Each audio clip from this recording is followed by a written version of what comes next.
আসসালামু আলাইকুম। প্রিয় শিক্ষার্থীরা, আশা করি সকলে ভালো আছো। আজকে আমরা যে অধ্যায়টা নিয়ে আলোচনা করব সেটা হচ্ছে পঞ্চম অধ্যায়, প্রোগ্রামিং প্রোগ্রামিং ল্যাঙ্গুয়েজ। আমাদের ক্লাসের শুরুতে আমরা যেটা নিয়ে আলোচনা করছি সেটা হচ্ছে প্রোগ্রামের ধারণা ও ইতিহাস। হয়তো আমরা অনেকেই জানি আসলে প্রোগ্রামটা কী, ঠিক আছে? তো আসলে প্রোগ্রামটা হচ্ছে কোনো সমস্যা সমাধানের ধাপসমূহকে যখন আমরা আর কি সুন্দর করে সাজাই, ঠিক আছে? এটাকে সাধারণত প্রোগ্রাম বলা যেতে পারে।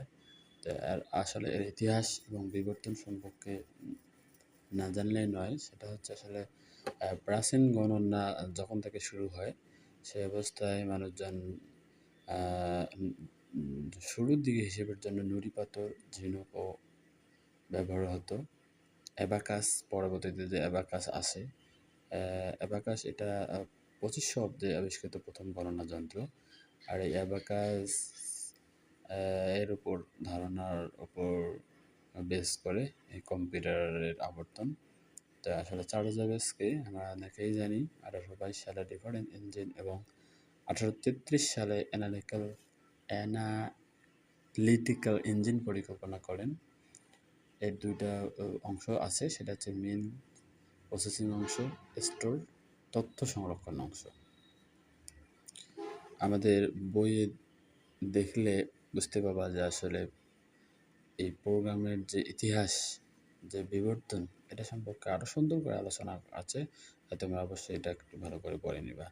আমাদের ক্লাস যেহেতু ছোটো করব, এই কারণে তোমরা আমাদের প্রেজেন্টেশনটা অবশ্য শর্ট আকারেই দেখতে পাচ্ছো। তা 2 নম্বরে বিষয় হচ্ছে যে প্রথম প্রোগ্রামার আসলে কে? হ্যাঁ, ইনি হচ্ছে অ্যাডা লাভলেস। কবি লর্ড বাইরনের কন্যা অ্যাডা লাভলেস প্রথম বেরনোলি নম্বর ব্যবহার করে প্রোগ্রাম রচনা করেন। তার এই সম্মানে অ্যাডা প্রোগ্রামিং ভাষা নামকরণ করা হয়েছে, ঠিক আছে? তাহলে আমাদের প্রোগ্রামের প্রথম যে আবিষ্কার সেটা হচ্ছে কি? অ্যাডা লাভলেস, ঠিক আছে?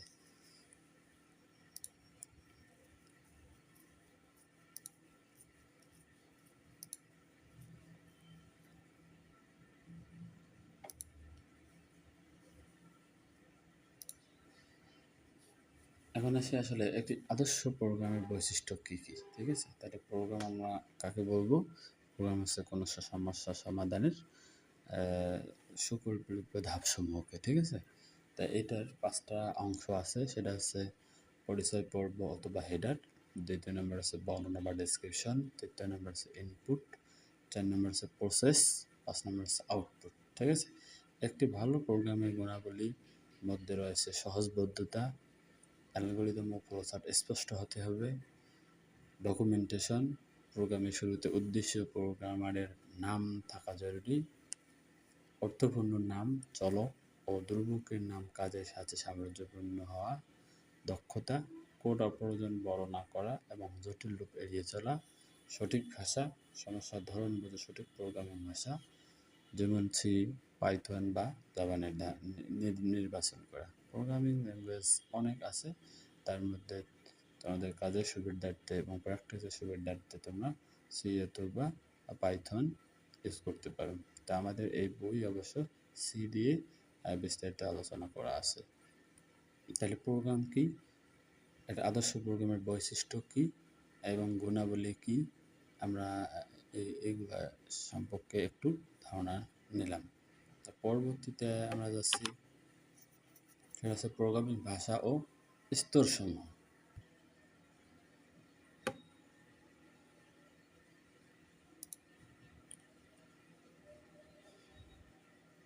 আচ্ছা, যেখান থেকে আমরা শুরু করছি সেটা হচ্ছে প্রোগ্রামিং ভাষা ও এর স্তরসমূহ, ঠিক আছে?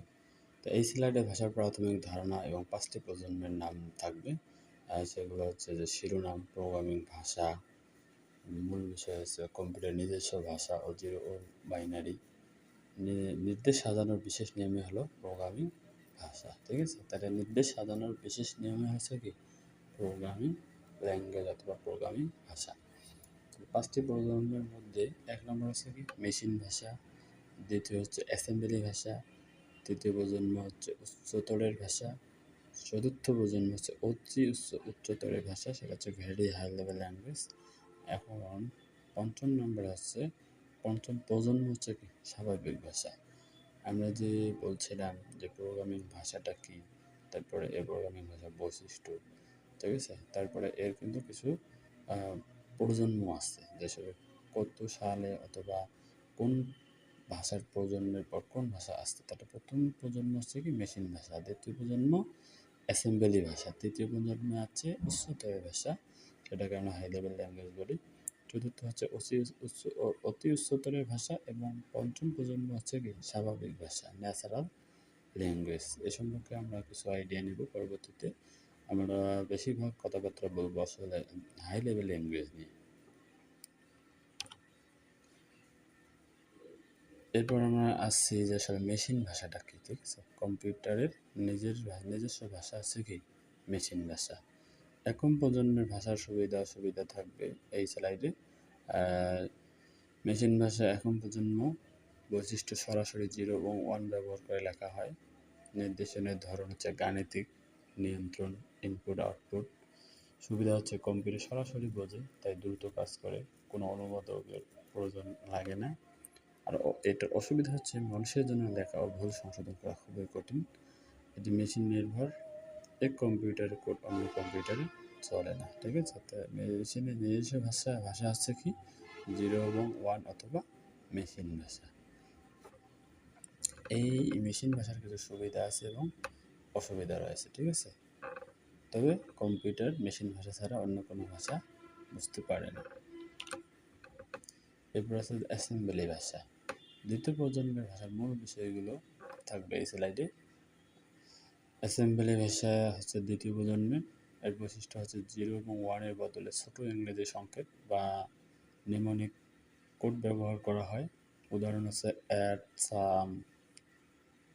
সাব, তারপরে মুভ, তারপরে ডিভ।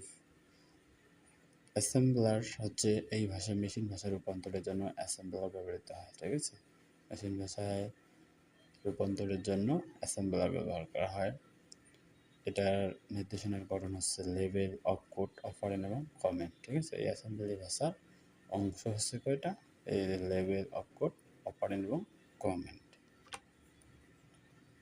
এর পরবর্তীতে নিমোনিক এর কাজ, এটি টেবিল বা তালিকা দিয়ে বোঝানো হলো। এটা হচ্ছে আসলে সংকেত যে কোডগুলো আছে, নিমোনিক কোডগুলো, তার এখানে টেবিল আকার দেখানো হয়েছে। যে এলডিএস কি লোড অ্যাকুমুলেটর, প্রধান মেমোরির কোনো নির্দিষ্ট অবস্থানের সংখ্যা অ্যাকুমুলেটরে রাখার নির্দেশ দেওয়া হয়। অ্যাড দিয়ে দুটি অপারেন্ডের মধ্যে যোগ করার নির্দেশ বোঝানো হয়। সিএলআর ক্লিয়ার, অ্যাকুমুলেটর খালি করার কমান্ড। এসটিএ স্টোর অ্যাকুমুলেটর, এর অর্থ হলো অ্যাকুমুলেটর ডেটা সংরক্ষণ করতে হবে। সাবস্ট্রাক্ট মানে হচ্ছে বিয়োগ, তারপরে মূল হচ্ছে গুণ করা, মূল দিয়ে দুটি অপারেন্ড এর মধ্যে গুণ করা নির্দেশ বোঝানো হয়। তারপরে আছে আপনার ডিভ হচ্ছে ভাগ, ডিভ দিয়ে দুটি অপারেন্ডের মধ্যে ভাগ নির্দেশনা করা হয়। আমরা অ্যাসেম্বলি ল্যাঙ্গুয়েজে দুই একটা হয়তো সমস্যা সমাধান করবো পরবর্তীতে। তো এটা কথা মাথায় রাখো যে অ্যাসেম্বলি ল্যাঙ্গুয়েজটা কাকে বলে। অ্যাসেম্বলি ল্যাঙ্গুয়েজ হচ্ছে যে বিশেষকৃত সাংকেতিক নিউমানিক কোডকে আর কি বলা হয়, ঠিক আছে। এই নিউমানিক সাংকেতিক কোডগুলো হচ্ছে LDA, add, clear, STA, sub, move, div, word, এগুলোর সমন্বয়ে প্রোগ্রাম রচনা করা যায়, ঠিক আছে। মেশিন ভাষা এবং অ্যাসেম্বলি ল্যাঙ্গুয়েজের মধ্যে পার্থক্য। মেশিন ভাষা 0 এবং 1 দিয়ে গঠিত, অনুবাদক লাগে না, মানুষের জন্য এটা কঠিন। অ্যাসেম্বলি ভাষা সংকেত হচ্ছে অ্যাড, সাব দিয়ে গঠিত, অ্যাসেম্বলার লাগে, মানুষের জন্য তুলনামূলক সহজ। তাহলে অ্যাসেম্বলি ল্যাঙ্গুয়েজে মানুষের জন্য আসলে সহজ। সাধারণ বৈশিষ্ট্য দুটি নিম্ন স্তরের ভাষা, লো লেভেল ল্যাঙ্গুয়েজ এবং মেশিন নির্ভর, ঠিক আছে। এরপর আছে উচ্চ স্তরের ভাষা, উচ্চ স্তরের প্রোগ্রামিং ভাষা। উচ্চ স্তরের প্রোগ্রামিং ভাষা নিয়ে আমরা বিভিন্ন প্রকার ছোটোখাটো প্রোগ্রাম করবো, বিভিন্ন সমস্যার সমাধান করবো। উচ্চ স্তরের ভাষা বা হাই লেভেল ল্যাঙ্গুয়েজ হলো এমন এক ধরনের প্রোগ্রামিং ভাষা যা মানুষের ভাষার যেমন ইংরেজির সাথে অনেকটা মিল সম্পন্ন। এই ভাষায় লেখা প্রোগ্রাম যে কোনো কম্পিউটার ব্যবহার করা সম্ভব। যে হার্ডওয়্যারের গঠন বা মেমোরি অ্যাড্রেস নিয়ে চিন্তা না করেই প্রোগ্রামকে কোড লিখতে সাহায্য করে। যেহেতু কম্পিউটার সরাসরি মানুষের ভাষা বোঝে না, তাই অনুবাদক প্রোগ্রাম যেমন কম্পাইলার বা ইন্টারপ্রেটার ব্যবহার করে এই ভাষাকে মেশিন ভাষায় রূপান্তর করা হয়। তাহলে উচ্চ স্তরের প্রোগ্রামিং ভাষাটা অনেক গুরুত্বপূর্ণ আমাদের জন্য। কম্পিউটার কিন্তু সরাসরি আসলে মানুষের ভাষা বোঝে না, উচ্চ স্তরের ক্ষেত্রে অনুবাদক প্রোগ্রাম দরকার হয়, যেমন কম্পাইলার এবং ইন্টারপ্রিটার সম্পর্কে আমরা পরবর্তীতে জানবো এবং এদের মধ্যে পার্থক্য কী, কোনটা কীভাবে কাজ করে। প্র্যাকটিক্যালি আমরা কম্পাইলার এবং ইন্টারপ্রিটারের ব্যবহার দেখব। উচ্চ স্তরের ভাষার বিভিন্ন প্রকারভেদ রয়েছে। প্রয়োগের ক্ষেত্রের উপর ভিত্তি করে উচ্চ স্তরের ভাষাকে সাধারণত দুই ভাগে ভাগ করা যায়। এক হচ্ছে সাধারণ কাজের জন্য, যা সব ধরনের কাজের উপযোগী করে তৈরি, যেমন সি, প্যাসকেল, বেসিক ইত্যাদি। দ্বিতীয় হচ্ছে বিশেষ কাজের ভাষা, যা নির্দিষ্ট কোনো বিশেষ কাজের জন্য ব্যবহৃত হয়, যেমন ফরটান গাণিতিক হিসাবের জন্য, কোবাল ব্যবসায়িক কাজ, অ্যালগল গবেষণা। ঠিক আছে। উচ্চ স্তরের ভাষার বিভিন্ন প্রকারভেদ রয়েছে, তার মধ্যে এখানে কিছু আলোচনা করা হলো। এরপর হচ্ছে উচ্চ স্তরের ভাষার সুবিধা অসুবিধা কী। সুবিধা হচ্ছে প্রোগ্রাম লেখা সহজ এবং সময় কম লাগে।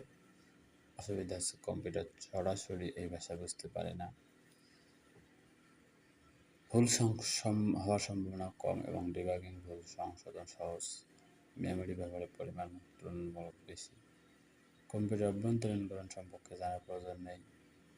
অসুবিধা হচ্ছে প্রোগ্রাম রান করার জন্য অনুবাদক সফটওয়্যারের প্রয়োজন হয়, এক কম্পিউটারের কোড অন্য মডেলে চালানো যায়। অসুবিধা হচ্ছে সরাসরি হার্ডওয়্যার নিয়ন্ত্রণ করা কঠিন। এরপর প্রধান কিছু উচ্চ স্তরের ভাষার বর্ণনা এখানে দেওয়া হলো। এখন হচ্ছে সি। 1970 সালে ডেনিস রিসি বেল ল্যাবরেটরিতে এটি উদ্ভাবন করেন।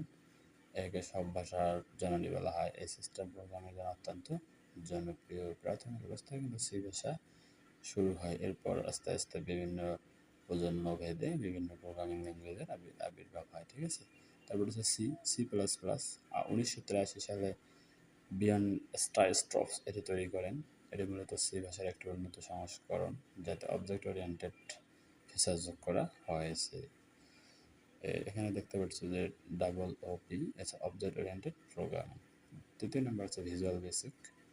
1991 সালে মাইক্রোসফট এটি তৈরি করে। এটি মূলত গ্রাফিক্যাল ইউজার ইন্টারফেস, মানে হচ্ছে GUI, গ্রাফিক্যাল ইউজার ইন্টারফেস ভিত্তিক অ্যাপ্লিকেশন তৈরির জন্য জনপ্রিয় হচ্ছে ভিজুয়াল বেসিক।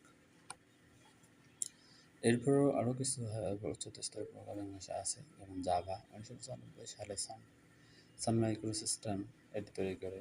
এর মূল বৈশিষ্ট্য হলো একবার লিখুন, যে কোনো জায়গায় চালান, রান এনিওয়্যার। ঠিক আছে। এটি বর্তমানে অ্যান্ড্রয়েড অ্যাপ ও ওয়েব ইন্টারনেট ব্যাপক ব্যবহৃত জাভা প্রোগ্রামিংয়ে। 3 নম্বর হচ্ছে ওরাকল। এটি মূলত একটি শক্তিশালী ডেটাবেজ ম্যানেজমেন্ট সিস্টেম। এলিসন 1977 সালে এটি তৈরি করেন। ডেটা সংরক্ষণের জন্য এটি অত্যন্ত সুরক্ষিত। আমরা ডাটাবেজ নিয়ে, RDBMS নিয়ে ষষ্ঠ অধ্যায়ে বিস্তারিত আলোচনা করব। আপাতত মনে রাখা হচ্ছে ডাটাবেজটা কী কাজে ব্যবহার করা হয়। এটা হচ্ছে ডেটা সংরক্ষণের জন্য এটি অত্যন্ত সুরক্ষিত একটা সিস্টেম। তারপর হচ্ছে ফরটান। 1953 সালে IBM অ্যাবাকাস এটি তৈরি করেন। এটি গাণিতিক ও বৈজ্ঞানিক গবেষণার কাজের জন্য জনপ্রিয়। এখানে একটু কথা বলতে মিস করছি, ব্যাকাস তৈরি করেন। ঠিক আছে। এটা হচ্ছে ব্যাকাস এটি তৈরি করেন। তারপর হচ্ছে পাইথন। 1989 সালে গুইডো ভ্যান রোসাম এটি তৈরি করেন। এটি অত্যন্ত সহজবোধ্য এবং বর্তমানে কৃত্রিম বুদ্ধিমত্তা AI ডেটা সায়েন্সের সবচেয়ে বেশি ব্যবহৃত হচ্ছে কি পাইথন। পৃথিবীতে বর্তমান পাইথন একটা নাম করা অথবা জনপ্রিয় একটা প্রোগ্রামিং ল্যাঙ্গুয়েজ। ঠিক আছে। বিভিন্ন ডাটা সায়েন্স মেশিন লার্নিং ল্যাঙ্গুয়েজের ক্ষেত্রে এই পাইথন এখন ব্যবহৃত হচ্ছে।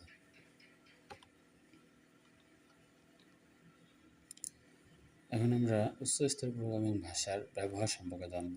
এখন আমরা আছে আর্টিফিশিয়াল ইন্টেলিজেন্সি ও মেশিন লার্নিং। বর্তমান সময়ে পাইথন বা এর মতো উচ্চ স্তরের ভাষা ও কৃত্রিম বুদ্ধিমত্তা, চ্যাটবট এবং প্রেডিক্টিভ অ্যানালাইসিস তৈরিতে প্রধানত ব্যবহৃত হচ্ছে অথবা হয়।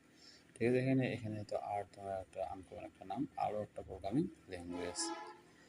ওয়েব অ্যাপ্লিকেশন তৈরি, ইন্টারনেটে আমরা যেসব ওয়েবসাইট ব্যবহার করি যেমন ফেসবুক, জিমেইল, সেগুলোর back end and front end তৈরিতে জাভা, পাইথন এবং পিএইচপির মতো ভাষা ব্যবহার করা হয়। মোবাইল অ্যাপ ডেভেলপমেন্ট, আমাদের স্মার্টফোনে ব্যবহৃত অ্যান্ড্রয়েড বা আইওএস অ্যাপগুলো সাধারণত জাভা, কোটলিন বা সুইফট এর মতো উচ্চ স্তরের ভাষায় লেখা হয়। ঠিক আছে। আসলে হাই লেভেল ল্যাঙ্গুয়েজের ব্যবহার অনেক বেশি, তার মধ্যে আর্টিফিশিয়াল ইন্টেলিজেন্স, তারপর ওয়েব অ্যাপ্লিকেশন তৈরি, তারপর আছে মোবাইল অ্যাপ ডেভেলপমেন্ট। ঠিক আছে। এরকম কঠিন কঠিন আর কমপ্লেক্স সফটওয়্যার তৈরি হচ্ছে হাই লেভেল ল্যাঙ্গুয়েজের মাধ্যমে। উচ্চ স্তরের ভাষা আরও কিছু গুরুত্বপূর্ণ ব্যবহার রয়েছে। এটা হচ্ছে অপারেটিং সিস্টেমের গুরুত্বপূর্ণ অংশ তৈরি। যদিও অপারেটিং সিস্টেমের কোনো অংশ লো লেভেল ভাষায় থাকে, কিন্তু এর অনেক user interface utility software C বা সি প্লাস প্লাস দিয়ে তৈরি করা হয়। গেম ডেভেলপমেন্ট, গ্রাফিক্স সম্বলিত আধুনিক ভিডিও গেম যেমন পাবজি বা কল অফ ডিউটি তৈরির জন্য C plus plus C sharp সবচেয়ে বেশি ব্যবহৃত হয়। Internet internet of things IoT, smart home বা অটোমেটিক গ্যাজেট নিয়ন্ত্রণের জন্য প্রয়োজনীয় কোড উচ্চ স্তরের ভাষায় লিখে সেগুলোকে ছোটো ডিভাইসে ব্যবহার উপযোগী করা হয়। সায়েন্টিফিক সিমুলেশন, মহাকাশ গবেষণা বা আবহাওয়া পূর্বাভাস দেওয়ার জন্য জটিল সিমুলেশন তৈরির কাজে উচ্চ স্তরের ভাষা যেমন ফরট্রান বা পাইথন ব্যবহার করা হয়। এগুলো হচ্ছে উচ্চ স্তরের ভাষা গুরুত্বপূর্ণ ব্যবহার। ঠিক আছে। হাজার হাজার ব্যবহার রয়েছে, তার মধ্যে গুরুত্বপূর্ণ কিছু বিষয়ে ব্যবহারটা এখানে বলা হচ্ছে। সবাইকে ধন্যবাদ এই ক্লাসটির সাথে থাকার জন্য। পরবর্তী কোন বিষয়ের উপর ক্লাস চাও লেখে কমেন্ট করো। সকলকে ধন্যবাদ, সকলের সুস্বাস্থ্য কামনা করছি। আল্লাহ হাফেজ।